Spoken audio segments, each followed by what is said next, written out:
All right, let And me. in three, two, one. Hello, welcome to another episode of the Real Investment Property Income Podcast. My name is Jeff Eady. Joining me today, as always, is one of Canada's top mortgage brokers, my good friend, and the sunshine on my cloudy day, Mr. Jonathan Tilger. Jonathan, how are you today? Well, after that intro, I'm ready to burst into song, and especially the guests we got today. I'm like, we're totally ready to go. Okay, Doing phenomenal. How about yourself, Jeff? I'm amazing. I said when we came on here, I'm kind of fanboying out right now, and I'm actually going to read his intro because I don't want to mess it up. It's a really good one. So today's guest started his professional career with a civil design engineering job, twins, and 2 master's degrees underpinned with a 6-figure debt and a burning desire to serve others. 16 years later, he cut the ribbon on the development of a $17 million, 72,000 square foot, 113 bed assisted living facility, which is something near and dear to me. I've recently had to understand that system, and parlayed his success into a Staten Island waterfront development, began a mastery journey with Tony Robbins, who I'm a massive fan of. While attending Tony Robbins' event in Hawaii, his waterfront development was terminated due to the World Trade Center tragedies. That moment gave Ken a time to reflect on where he was, where he wanted to be, and the impact that he wanted to have. Alongside the syndication and development of over $1 billion, that's with a B, of high-profile real estate investments, Ken wholesaled 137 deals in 1 year as a as a co-founder of Flipping USA, and then created the Modern Wealth Building Formula, which I just finished reading your book. It was awesome. And as the fast track to building wealth, I definitely want to dig into that. There's so much there. A project that has empowered thousands of investors over the last 20 years. Simply put, he is a titan in the world of real estate, responsible for over $1 billion of construction across dozens of projects, and has forever changed the skyline of New York City. In addition, Ken regularly speaks on stages, including NYU Real Estate Institute and the College of Engineering at Rutgers University, and is a best-selling author. We'll just throw that in there. Ken is the unsung hero in the world of stage magic, and he was just starting to do card tricks for us, which I'm so excited about this. Has been married to his beautiful wife, Terry, for over 30 years, and is the proud father of 3 talented and successful children. If I get their names correct here, Elise, Courtney, and Michael all have their own accomplishments and are super proud of them. Please welcome Ken Van Liew. Ken. Wow, that is the best introduction I've ever had in my entire life. You know, now you're going to hear the true story. No, sometimes when we, I don't know that I've actually been able to acknowledge the things that I've achieved. You know, when you're constantly white knuckling it, your whole life, and you come from, $10 a week, which I was telling you, the first priority was get a case of beer for $4.60, get your clothes washed. And thank God I had the meal plan in the cafeteria. That was not eating, I remember my mom coming down, and the kitchen sink was so full of dishes, we would just kind of throw them in a bag and go buy some new ones. So it really was a lot of fun, but it's great to be here, guys. And I know, we have some real good things in common, and it's exciting that we're merging ecosystems, I guess we could call it. It's one of those fate things. Like, Brent Bowers, shout out. He's the one who sent you our contact. So thank you to Brent. He was one of my favorite guests of all time, and I think he's being topped already. we met on a run, and Brent, I learned from everybody, and I loved his story where he enrolled in the military and became an officer the hard way. My son's serving as an officer, but I don't know. He made it easy. I think I instilled something on him, but he's not giving me any credit, so I'm good. But yeah, Brent, thank you for that. And continue. I didn't mean I hijacked the calls too. So No, I'm following you on this one. I'm usually leading, but why don't you tell us what you want to tell us? There's so many questions I want to ask. I'd rather let the conversation evolve naturally as it was before we pressed record, because we just kind of started riffing there, and that's really you've got so much knowledge to share. And I heard the cards shuffling there. Yeah, and that's my nervous energy. I don't know if we're doing video or not, but I don't know if you can. Well, we are recording video. We haven't previously used it, but I think we're going to have to after this one.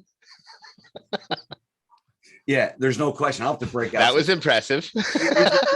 we can always get into a little close up, but I'll tell you, and along those lines, because there's a reason why I hold cards and coins. It's it's something I've had in my hand since 12 years old, since probably started at 8, when I was fascinated by this magician throwing a dove in the air, and a kind of a silk dropped down in front of me. It just disappeared in midair. And, it brought magic into my life. And I do magic all the time, because during the toughest times of my career, when, the towers collapsed, lost my best friend. Thank God I was with Tony. The day Lehman crashed, we lost $300 million in one day. Magic. And I started doing magic after the collapse. You actually see me. They wrote about me in Real Estate Weekly as a real estate junkie. I was doing trade show magic in Jacob Javits Center. The magic I was always great at, but I didn't know the trade show magic. And when 500 cranes became still in New York City, after that day, that I thought it was like the Orson Welles, on the radio telling us the world was coming to an end. I did magic, and there was a couple of times, the first time the World Trade Center, always doing magic, hustling, that's because that's how I made money during college, and I had a passion for it. But, I bring magic into other people's lives now. And, I do what I say. We're now developing literally over 100 acres nationwide. I bought the famous Larson's Turkey Farm, which was a restaurant I couldn't afford to go to when my girlfriend moved to Chester our senior year. Broke my heart, my high school sweetheart. But, I couldn't afford to take her to Larson's Turkey Farm, and then we bought it, so we just had a CVS approved. My partner sent me a flyer on CVS triple net lease at 5 cap that was worth like 11 million. I didn't see what the triple N was, but my triple N is 581,000 a year for 20 years. So we're real excited about that. We've also helped the town with affordable housing. We have market rate housing. We have a deal with an undisclosed property that I want to bait and switch where my office is, approved office complex. We just wrote literally the governing document for Lewisburg, North Carolina, on a 45-acre piece. They've asked us to look, at the downtown. I mentioned to you earlier, I've been elected to be on the Dennis Quaid Viewpoint project later on in the year. That's going to go out to 60 million households. Real excited. Real estate today, keys to investing. I was doing magic at my church on Saturday night. So, keeping my wife happy, because she's on the board, of the giving side of the church. We're always doing what we can, but, my life, is a little hectic, so, but I have a great life. I shouldn't say hectic. It's busy in the sense where, I like to share that, I have to time block to get everything done, to be able to spend time and give value to your guests. This morning I had a 9 o'clock meeting with my team, because we're about 30 days away from filing, on our zoning application. So I'm the guy that puts I call it the volleyball team together, that's going to do the horse and pony show, at the zoning board meeting, and once we get that, I'm trying to create a situation where, if one of the plats within the development, which has hotel, self-storage, flex office, over 100 townhomes, over 100 flats, all kinds of great things, connectivity to downtown. I want to be able to, reduce all friction from when I get that approval, that now, like, if I want to kind of do little bait and switches with, say, Chick-fil-A maybe wants to make a deal, and I have to, kind of draw and redo the drawings and stuff like that. They won't make me go through any torture, going to another planning board meeting. So, I'm looking ahead. I'm always the big picture guy. I kind of have people doing what they have to do, but because of my civil engineering experience and winning that design award my senior year that I was sharing, that planted the seed along with Robert Allen's No Money Down book, because that $17 million project, I did it with no money down. I didn't have any money, and I didn't really have the experience on the real estate side. I knew how to build, and all I kept thinking, I was up, I'd woken up 5 a.m, worked till midnight every night for 20 years. It was like, wow, I just built this $100 million project for somebody else. I'm broke because the salary's not working. Had the twins. I was, doing my, always doing a degree at night. So I was forking out every single, penny I made and investing in myself. And I just said, if I could just do a $10 million project with myself, I know I could pay myself a 5% development fee. I figured I'd get anywhere from like 8 to 10% general conditions. I make myself the PM, right? So I pay myself development fee, pay myself as the PM, build it, and then pay myself a CM fee, anywhere from 3 to 5% to see, where my investors would allow it. Now, I knew I couldn't just jam myself down my investor's throat. So I waited till all the bids came in, solicited the bids. I had a budget of 8.7, budget came in at 9.1. I was like, here's my opening, guys. So by that time I had been ingrained, already signed a development agreement with myself and was paying myself $27,000 a month, and then positioned myself to kind of put that in the coffer. Didn't have a lot of money. So the strategy was earn the fees that you can, take a little less ownership until you build your capital equity base, and then reverse the strategy or just take advantage of both. And that's kind of how it all started. I didn't know what I was doing. I figured it out. Well, I got to say, I was magic in me. I was impressed in the book. I wrote a book a couple of years ago specifically about private lending, and when I started getting to the private lending, the mezz debt, the pref shares, the regular equity, common shares, that was where I started really paying attention.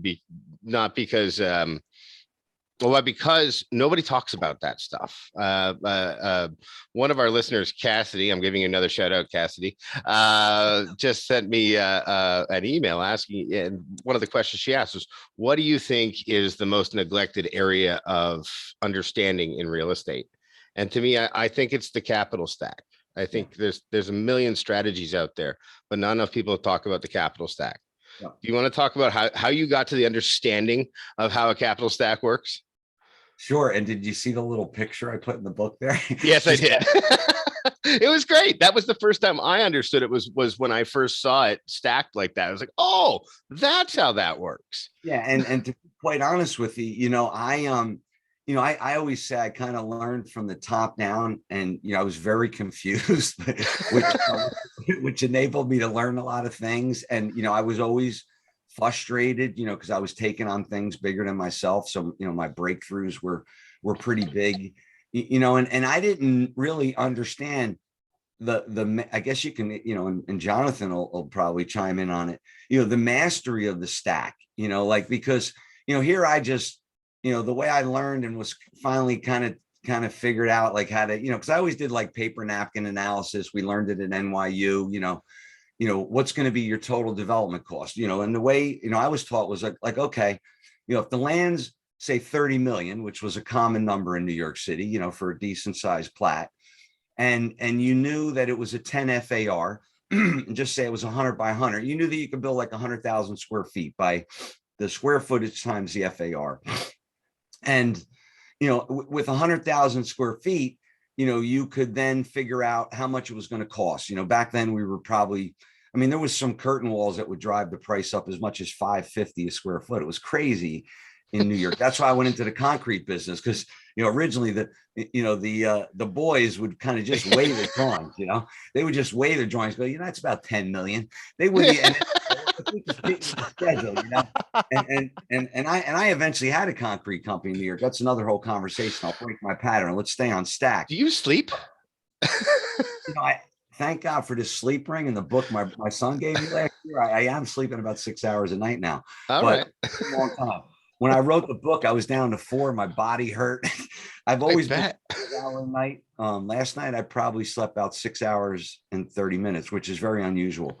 Um, but what was going on in my head back then was, okay, 30 million for the land, 100 million square feet at, let's just use through 350 or whatever. So that's, 35 million, another 35 million. Soft cost, my guy said, use 25 times land plus hard. That's another, 15 million. So I need 80 million. Be conservative, say you need 30 million for for the equity, and then figure out the revenue. So back then, 100 units, we would be selling at like average of $1,800 a square foot. You get the revenue number.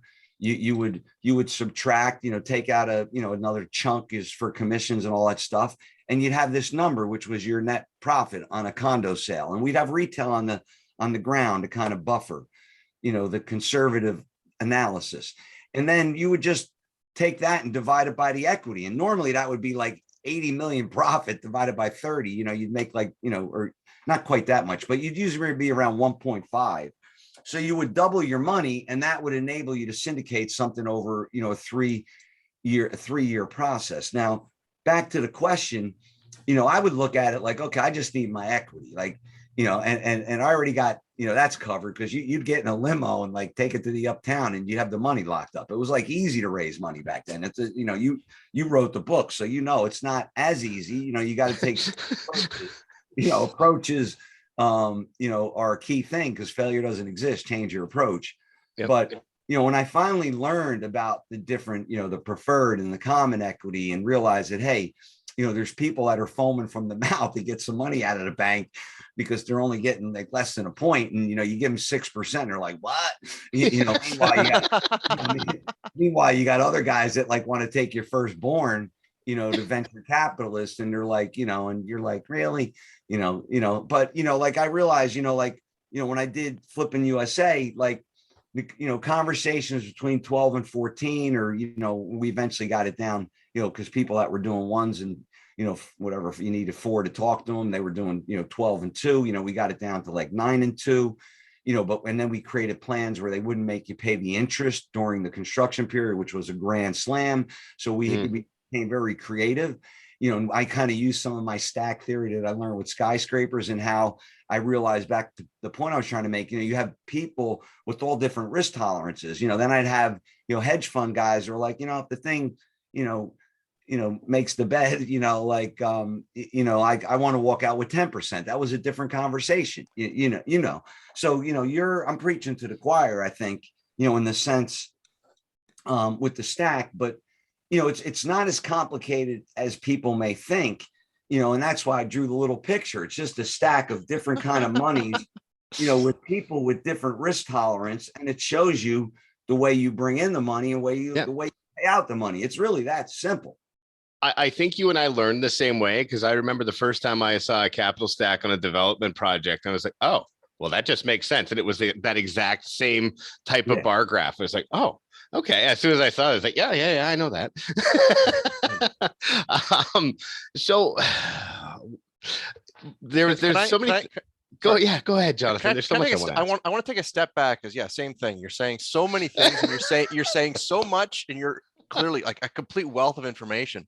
But the one thing I want to take a step back to, you said it at the beginning with your first project, and you went through it, and you basically, from what, and correct me if I've got this wrong, but how you basically said it was, you were willing to give away a lot of the project, providing you got the fees to effectively give you an above average salary at that point, saying, hey, this is what you need to live on. Let's increase that a little bit, give you a little bit of the back end, but you were willing to give up a lot of stuff to get that project going. And that's one of the things I find with a lot of people with their first project. Well, this is my baby. I can't give anything up of this. And that's kind of where they get into problems. So take me back through that part there, because I think that's crucial, especially starting out.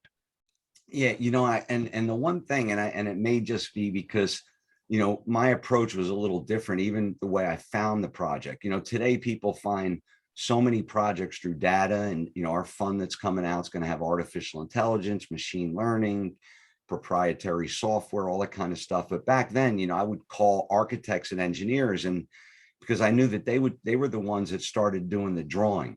And that led me to a dentist that had a certificate of need which I didn't even know what it was. And it was an approval to do 113 beds in New Jersey.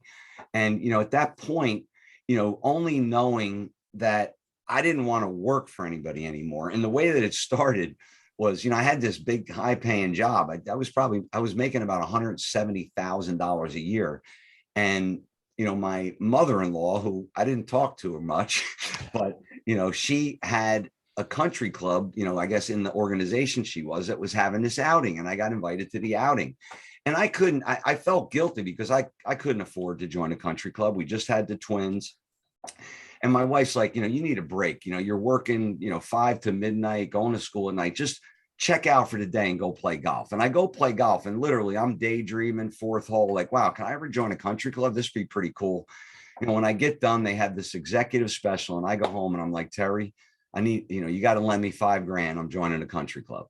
And I literally, said that I'm going to tell my story and I'm going to raise the money through the country club. Now, I didn't know what I was going to do, but at that moment, literally, I had met a guy who said, I will give you $100,000 if you make me part of your organization, KJV Development, for you to get started. I called my wife up.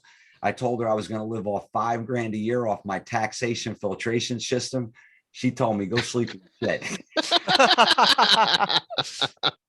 But, she trusted me at that point. And I literally created the taxation filtration. I paid myself $5,000 a month. And in month 4, I took a portion, $25,000. I locked up, it was probably about 7 acres in the back of an office complex with this certificate of need to build this project. And at that point, I hadn't been paying myself only that $5,000, but I figured if I can get this assisted living and package a $10 million deal, I would have a $500,000 development fee that I could write a development agreement to myself and take that $500,000 fee and spread it over 18 months. And that would put me in business. And then I would raise the money in tranches. And once I got the money at the closing, I could then start paying myself construction management fee and general conditions. And I knew that I would have a hurdle and that I would need a performance bond because I funded it through the New Jersey EDA. Here I was like trying to figure out, how am I going to do this? I can't get, I can't raise 3 million. Here was my, belief system kicking in. You're not enough. But I found the New Jersey EDA that supported assisted living. They literally did a municipal bond deal, raised all the money, put $17 million in the coffer, gave me like $2-3 million to stabilize the facility, enabled me to bring in someone to take care of what I knew I didn't know, which was managing a 113-bed facility. So I brought in Meridian Healthcare Systems, made a deal with them, put their hook, put them on the hook, gave them 5%, made them cough up $500,000. And I just blasted through it. I literally got the approval in one planning board meeting, and I opened the door in 13 months and literally had the whole building prefabricated. While I was building the foundation, we had heavy gauge metal studs, precast planks, and literally it was literally, I think 6 weeks, we had the whole building standing, ready for windows and to start framing the roofing, which was pretty extravagant, but it was unbelievable. And I mentioned those budget challenges. There was, we were $400,000 over.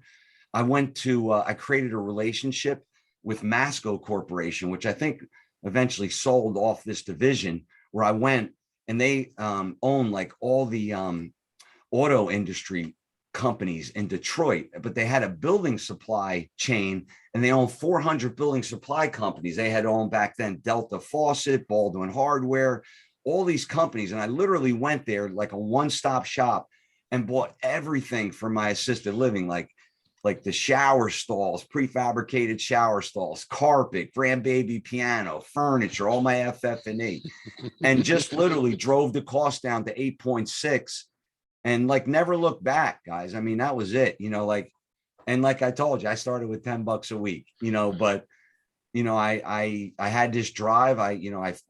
I took calculus 3 times, failed my PE test 4 times. I didn't meet my wife and create the 6-year plan. We wouldn't be here today, but it didn't kill me, made me stronger. Always thought I was behind, kept getting the master's degrees. Then one day I'm like, wow, this isn't teaching me how to make money.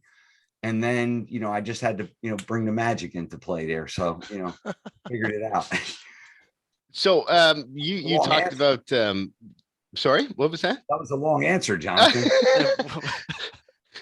You one of the things that I'm looking at here, you've talked about, I heard in one of your interviews, you talked about the rapid planning method, Tony Robbins method. Can you talk about that? Because a lot of people think Yes. they don't have enough time. Mm. It's like the number one excuse in the world. Can you talk Yeah. about how you use your time management? Yeah. Do you want to see it? So here's my original RPM manual. Right there. That's amazing. That's yeah. amazing. There was my picture that I was going to create, because it's all about the vision. And I had a vision for every area in my life. Like there was my body. When I met Tony, I was 246 pounds. I weigh 168 right now. But I looked at that every single day, right? So this system is so powerful. Yeah, I mean, it's ingrained in your body. But to give it to you in a nutshell, it's basically reverse psychology, right? And it's actually covered over there. But like my maître d'ouvrage, I am a master entrepreneur, master of the works, living in abundance. Like those are mantras that I said that came out of this system. And really what it comes down to, it's the reverse psychology, where you get clear on every single outcome in your life, right? And you write it down. So I wrote down, once upon a time, I was 246 pounds. I wrote down 188, 34-inch waist by this date, right? And literally because I used to want to go get the legal pad so I could write more items on the list. And then after 4 pages, I would freeze myself, and I wouldn't know where to start. And when I learned about chunking, that you have to chunk your list down into areas of your life, like it's almost like a bureau, like drawers. Each drawer is a thing of your life: spirituality, health. Then you chunk everything down, and you have reverse psychology. You get so clear in the outcome: 188, 34-inch waist by this date. Then you write down the purpose. See, my purpose for that, which exponentially increases the odds, which was to make a difference and show people in America that obesity is an issue, right? And that if you want to be successful in anything, you got to have unlimited energy, which you could see I have a little bit, but I mean, I had a 60-pound vest on this morning at 6. I didn't wake up at 6 today, but at 7:30 that I walked for like 30 minutes, because I just get my movement in, right? But the reason is there was a purpose. There was 3 purposes that I wrote down on that piece of paper that day, which then was enabled me to extract the items off that list that had froze me, to show me the items that if I did those items, I would get, which was 20% of the items, I would get 80% of the result. And that's what rapid planning method does, right? It's getting clarity in your life, so that you have the maximum leverage to essentially get whatever you want in your life, and, Tony, I spent, I don't know, at one point, I think it was like 27 days with him, Really? throughout a year. Wow. Where, I was with him in Hawaii for Life Mastery, when we did the last Life Mastery, when the towers collapsed, I did 2 Date with Destinies. One I led with him, and I hope one day I'll be on a stage. We're working on that now, but he was the one that inspired the book behind me. I saw him at the New Jersey Real Estate Expo last year. That's when he put his arm around me and took that picture that you see on my website. And I was this fat guy in the audience, and we were all 3,000 of us holding hands, singing Amazing Grace when the towers came down. God rest his soul. Anthony Starita, worked for Cantor Fitzgerald. And that was a big day in my life. I just remember him going, "Hey, your feelings are based on what you're going to focus on."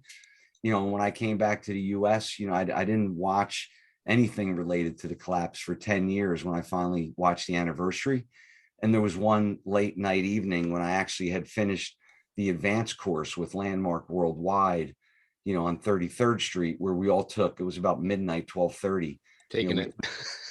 We took a ride down, and I saw his name on the board, and I was able to put closure on it. Because as you know, when you take the advanced course, there's that one story in your life that you play over and over in your head. And when the towers collapsed, I lost a lot of money, and I was knocked off my perch, and I had this story going that, hey, I'm not enough. It was my fault. I caused it. And then I still had that thought when Lehman Brothers crashed. I thought I caused the market to crash. But, we all get stuck in our head, and the rabbit holes are very slippery that you could fall down, and, that's what I learned. You got to surround yourself with coaches and mentors. There was one year, I joke, I had 11 coaches. I was trying to just figure like all this stuff out. And it was crazy. I had 11 coaches that I could reach out to. At my time, then I wanted to learn stuff, and it was little stuff, it was, back then I didn't know anything about social media. I didn't know anything about getting up on a stage other than getting up and doing magic, which I just used to get real nervous and, get up and then talk and tell them, it was all about the story, the pattern, it wasn't, a lot of people are tricksters and they're trying to trick people. I bring magic into people's lives so they can have a shared experience that's going to make a difference for them.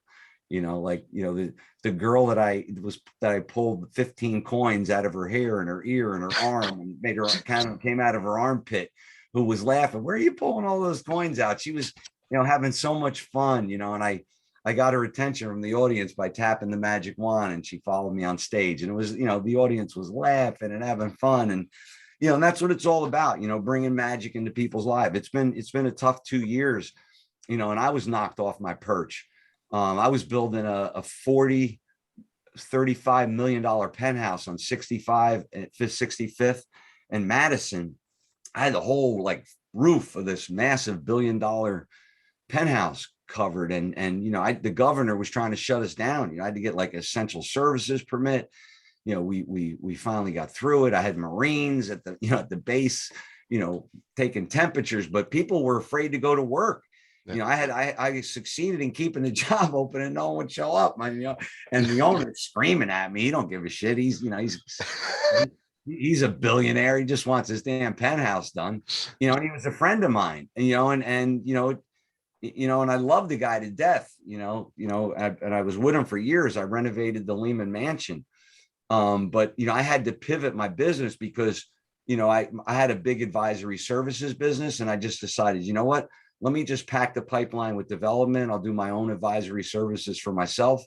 I liked hanging out with a couple, billionaires in the city and building projects. And, it was a passion. So it wasn't really ever work for me.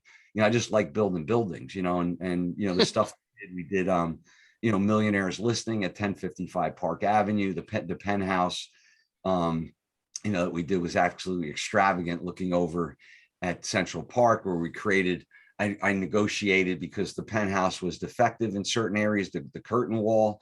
I brought my expertise to the table. I negotiated a whole rooftop where he got an extra 3,000 square feet of rooftop. We put a hot tub up there and a kitchen and awnings and, and it was just amazing. Fireplaces, but New York shifted, and so now we're building skyscrapers horizontally, I say. So that's great. Ranch style skyscrapers. Yeah. So New York is a place that absolutely astounds me. I've had the good fortune of working with George Ross. I don't know if you know the EVP of the Trump Organization, although that's a dirty word nowadays. I worked with him. Sorry. Yeah. It's a dirty word. Yeah, I know. But George is great. And he was one of the guys that really inspired me. I had the good fortune of going down there. Jonathan's actually been down there to meet him as well, and having lunch and learning about how development in New York City works. And it was awe-inspiring to walk out and think that one person, they didn't do it alone, but one person's idea became this building. And I think you can see it. Where's it? Where's the Rockefeller Center? Oh, Rockefeller Center. Yeah. I believe it has the quote, "Anything you can believe and conceive, you can achieve," Napoleon Hill. Yeah. But how do you make that leap? It's your second, how many projects between your first one and you're in New York City? You're in the big leagues. Yeah. So, and the sequence may be a little different because I had actually built some skyscrapers for people, before, and I'm not sure if I understand your question. So, are you saying so when I went from the assisted living back to the skyscrapers again, Well, I didn't, I'm sorry, or maybe how did I get into the big leagues? Is the question? yeah, like how did you go from Jersey to downtown New York City and building, what would you have? 240 Park Yeah. Avenue South, Yeah. 221 West 29th, and then the building, I'm sorry, I can't see where my address is, but the building Yeah. where the building next door started leaning into your property. Yeah, yeah, yeah. So let me tell you how the whole skyscraper thing started. Now I understand your question specifically. Yeah, it was an interesting road, and I'll tell you exactly how it happened. So, um, I started in construction working for a developer, and I was working for a lawyer actually, and this guy worked for Lear McGovern. It was before it was Lear McGovern Bovis, and I was doing construction claims for a lawyer. And one night he said, I'm going to leave Lear McGovern and start this company, and I'm going to build this 32 unit project in Poughkeepsie, New York. He goes, would you be interested in coming and build it for me? And I didn't really know anything. I was like literally sitting in the office, but doing claims. He knew I was sharp. I think I was doing my second master's degree. I had worked some summer construction jobs. I worked at dam rehabilitation. I had worked for the Port Authority. I had some really good experience. And he's like, come build this building. I'll make you the super project manager. Well, sure enough, I moved to Poughkeepsie and I build this building. And as I'm building it, I'm coming to the end, and there's an ad in the paper about the New Jersey waterfront. They're going to develop the whole New Jersey waterfront. It was called Newport. It was being done by the Lefrak organization. I must have been so cocky because my wife said to me, I literally called her and said, hey, I'm moving back to Jersey. I'm going to be building a building on the waterfront. She's like, what? And I called Lefrak and I told him, listen, I want to come and, be a super. And they interviewed me. And the next thing you know, I'm hired as a super at 26 years old to build two 33-story buildings that are now at the Holland Tunnel. When you drive through, you look right at them. Wow. So I literally fish out of water. I'm a super running 600 guys on two 33-story buildings. They were paying me $37,000 a year. That was 1987, I think it was 86, 87. And Wow. right after that, this developer, North Jersey developer, offers me a job. He goes, I'm going to give you a truck with a phone. I was like, what? A phone? I'll start tomorrow, So I had a phone in the truck. And literally, I started building 3 buildings at once for him. One was Fort Lee Executive Park, Ramsey Office Center, and 52 Forest Avenue. And I went on to build these black brick buildings. I was blasting rock in Fort Lee, building this huge parking garage with bridges into this office building. I learned how to build, buildings like the back of my hand. And, after working with this guy a few years, this guy said to me, he goes, if you go to New York City and do 10 years, he goes, that's like playing the all-star game. You can go anywhere in the world and build. So he literally sent a letter to Tishman, HRH, Lear McGovern, and there was one other HRH, Morse Diesel. I go and interview with the largest CM firms in New York, and Lear McGovern offers me a job to become a super on Metrotech, which was the $1 billion project I built for Bruce Ratner. At that project, I built the Security Industry Automator Corporation, the Brooklyn Union Gas headquarters, the E911 headquarters. That's where I worked with Giuliani, all that kind of stuff. And it was the Brooklyn Union Gas headquarters in around 96, 97, where I'm like, I have to do something. And then it took me another 2-3 years to finish E911 headquarters where I had enough confidence. And then I was off and running. I worked for like 1 or 2 developments, big developers. I built 80th and 3rd, 300 East 64th Street. And then in 1999 was when we went on our own. And 2000 is when we did the assisted living. And then by 2001, okay, the collapse happened. So that's kind of how it all started. And the seed happened, like I said, Robert Allen's book, I read it at 18, No Money Down. I'm like, I can't even buy a car right now. How does somebody buy a house with no money down? Put the shelf in my book, went to college, told you my college story.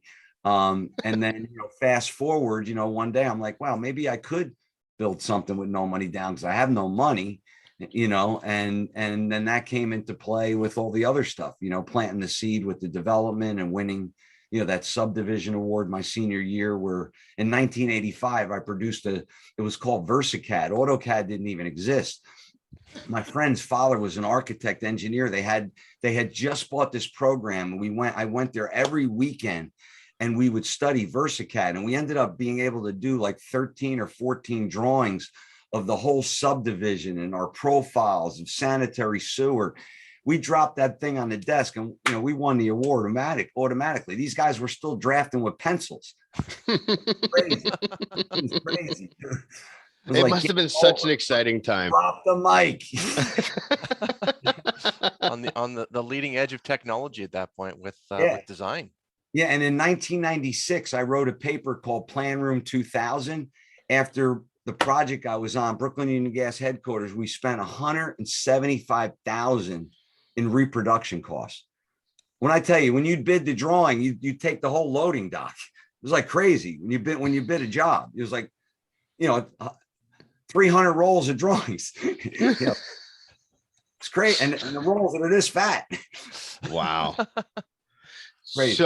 So one of the things I always love to understand is mindset. And you talked about it, and you glazed over the one, which is massive amount of money that you lost. And obviously you delved into the other. I don't really want to talk about like the bad part of it. How did you get yourself back to yourself? You know, I'll tell you, there was some counseling at a time, you know, because, you know, just in the sense that, you know, I try to figure everything out in my head, and counseling in the sense from, you know, I went back to the drawing board with all of my mentors, you know, because I second guessed myself. I thought I created it. You know, I thought I did something wrong, seriously, you know, and there's nothing wrong with sitting down and talking to people that know more than you know about certain aspects, you know, and you know, when I wasn't joking, you know, I blamed the collapse on me when Lehman Brothers collapsed, you know, because I just saw my whole like life vaporize, you know, and you know, I really, you know, when it came down to it, you know, not like I was going to the loony bin or you know, going to or taking medication or anything, but you know, like I had to go see like someone that knew about mindfulness, right? Like I couldn't like sit down and just like relax, you know, like, you know, I had to learn how to have fun again. You know, I had to, That's important. you know, I wasn't kidding, because, you know, I just figured I stopped doing magic, you know, for a while. You know, I didn't really want to do anything, you know, and you know, and I, you know, I didn't want to start gaining weight, and, you know, I had to, you know, not show my family that I was so upset. So there was all kinds of cylinders firing, and, you know, I kept going to seminars because, you know, I figured, you know, not, you know, I went to Life Mastery, I went to Date with Destiny, then I crewed Date with Destiny, then I'd go to another, you know, Unleash the Power, you know, and then, you know, I would hear Gary King talk about the truth is power, you know, and every time I crewed an event, I would, you know, learn something more about my personal development. I then took landmark education. I became an introduction leader. I took the wisdom course a few times, you know, so that I could pay it forward. I realized that, you know, when I was coaching people, that if they were stuck, I was stuck. So I had to look within myself to figure, you know, where in my mind was I stuck, you know? So I'll be honest, it wasn't rocket science in the sense that I went back to the basics, you know, and yes, you know, positive thinking, you know, it's hard to have positive thinking when you're up against a wall, you know, and sometimes you need a coach, you know, like, you know, if it wasn't for my football coach and what he taught me, you know, even yoga, he taught me, you know, there was, you know, he said, Lies, we're going to do yoga every day because we're going to have flexibility much better than every other team. And that means we're not going to get hurt. And he was right. And that's why we won the state championship my junior and senior year, and why I'm like one of the best stretchers. People are like, how do you touch the ground with your palms? It's from doing yoga in 12th grade, like in the middle of the football field with football equipment on, you know, and, you know, that's what it's really all about. You know, that was a long answer in the sense that I think it's probably one of the most important answers, you know, because, you know, you have to decide each day, you know, how you're going to start your day. Like my mantra is, you know, I am integrity, an honest and loving leader with magical empowering skills to create endless opportunities for all mankind and to leave everybody I meet with power, freedom, self-expression, and peace of mind. And when that's ingrained in my body and I live that every single day, that's what juices me. I can feel the juice coming off of that. I have one of my own. It's funny because Tony Robbins, I'm Not Your Guru, he pretty much gives away the secret to self-influence in the first minute and a half when he does his mantra before he goes on stage. And I noticed, like, I started running and I would say that over in my head, and the power you feel at the end of that period of time of just repeating that mantra with feeling, it's amazing. Yeah. And that came from life mastery, because, when I met, and I didn't just I had to change my lifestyle, and I was fortunate, when the towers collapsed, General Schwarzkopf didn't make it in, John Gray didn't make it in, Al Gore didn't make it in, but they spoke to us through the screen. But there was one guy who made it in, Stu Middleman, who had the world record. He ran from New York to California, 57 days, 2.5 marathons every day. And he taught me how to run. So I had a special session with him in Hawaii. And when I got back, I started running and I was on the road. And then Tony was like, the 10-day challenge was, drink a gallon of water that day, drink half your body weight, stop eating meat, whatever that living health challenge was that you probably remember at Unleash the Power. He did it again, and that's how it all changed, but it's crazy. So Ken, we're unfortunately nearing the end of our time. We have another appointment booked at 1. So I could do this again like a million times. But can you tell us what's driving you now? Yeah, great question. I honestly believe the two biggest drivers, and I think I've done all the hard work already for my children, because my son is in the difficult training. He's now a reconnaissance officer and will lead, he's leading our countries in conversations with the head of Homeland Security, Christopher Rodriguez. His daughter's changing the world. His twin sister daughter's changing the world with culinary medicine. And my youngest has just bought her first house. She's closing in a week. But my children drive me. My wife, wants to be a coach one day. She's always been real shy. She was the Lois Lane type when I met her. So my family drives me. My parents are still alive. My daughter married a doctor. We were with them in New York City, the children. And as I mentioned to you, I was doing magic, helping people, with their health and fitness. And that's what really drives me. And then being able to take the education and pay it forward. We're going to be able to give it to the nation. And we just created the Global Real Estate and Investment Enterprise, which is a select group. And I tease people, it's the Cosa Nostra of real estate. Once you get in, you don't get out. And it's a very, very select group. And it's for people that, want to hang out with me. And then, Global Real Estate Strategies, we're doing projects nationwide. And I get to pay it forward. And that was one of my favorite movies. I'm at a stage in my life right now where, it from your work with Tony Robbins, it's all about fulfillment and growing, right? So, everything I'm doing now, I grow every single day. I'm trying new foods. I started some bone broth this week. I'm always like trying something on the fasting side, just crazy stuff on the health. I have some relationship stuff that I'm working on this week. I'm all about merging ecosystems. Noelle Randall, celebrity, going to be the next Oprah Winfrey, and I are working on some major things. We have some master classes getting started. So, things are just, so much fun, and life is good, so I don't know if I answered your question on that last one, but yeah, you did. And so much more. Ramble. And, I think, we got time. So, I didn't mean to take up all your time. I got a 1 o'clock too, but this was phenomenal. I didn't think that we would talk for an hour, and that's a good sign. So the good news is we get to come and do this again. We could change the subject. I'm loaded with all kinds of subjects. I would love to. I think Jonathan wants to talk more about the magic next time we have you back. I would love to talk about that a little bit. I'll have my coins ready, and I'm really good with coin magic, and studied under one of the best card magicians, Jamie Ian Swiss. But yes, well, I'd love to give you some sneak previews on, we actually are starting to write the story on real estate investing and keys today. You know, my partner, Rich Van Houten, you know, has done over $25 million of the largest deals, grew up in the Tramwell Crow world and Cole Development, some of the largest developers, you know, before we were even born. You know, they were killing it. And then I have Elena Skoda, who's designed a 90-story building in New York City, worked for Costas Candelas. She's going to probably join in on some of the TV stuff and some of our, you know, our students. So we're just so excited, as you can see. And I just want to thank you guys. Like, let's do this again. Yeah, please. You know, you guys got my cell number, so let's connect. And, you know, I know Jonathan and we got a lot to talk about. I stole the whole show.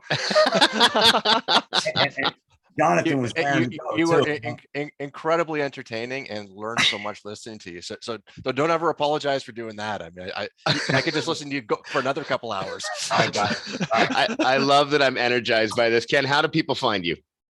You know, go to just kenvanliew.com, discover now. You can set up an appointment to talk to me. Or if you want to get some really cool tips, I just shot them live. Go to 11millionairesecrets.com. That'll keep you occupied for a little while. And then, you know, we just give away all free stuff. The book's for free on the website.